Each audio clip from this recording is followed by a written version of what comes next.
Conversation about O.J. Simpson, and you begin by talking about what a great tailback he was. Initially, people are confused, and then they get mad.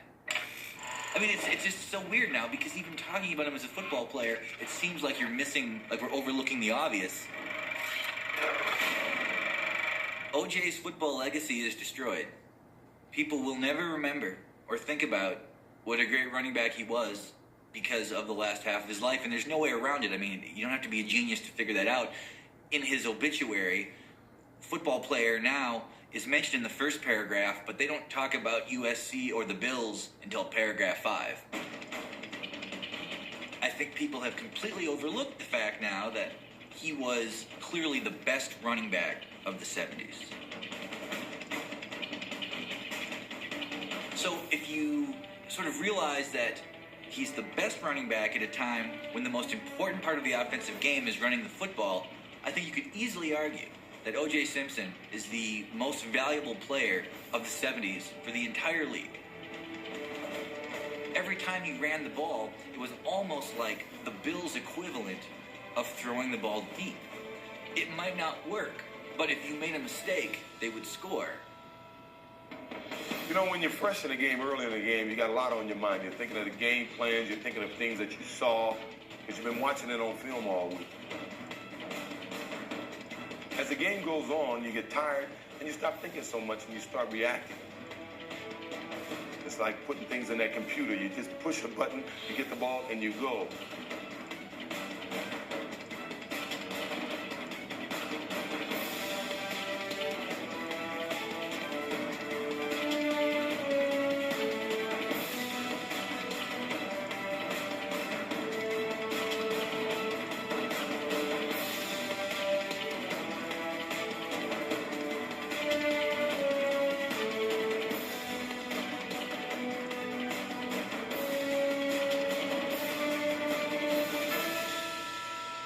I've seen footage of O.J. Simpson running the football dozens and dozens and dozens and dozens of times, and I can't, for the life of me, even remember the number of the guy handing him the ball. He had no element of surprise. He had no passing game to sort of change the way defensive played him, and he was incredibly effective. He was not going to play in a Super Bowl. There was no shot. So he has this game on Thanksgiving where he rushes for 273 yards, proof that the best football player in the world is just sort of being wasted on this team going no place. On Thanksgiving 1976, Buffalo's quarterback completed 4 of 21 passes for 29 yards. O.J. Simpson ran 29 times for a then single-game record 273 yards in defeat. I tell you, they're behind on the scoreboard, but you get the feeling they won something here today.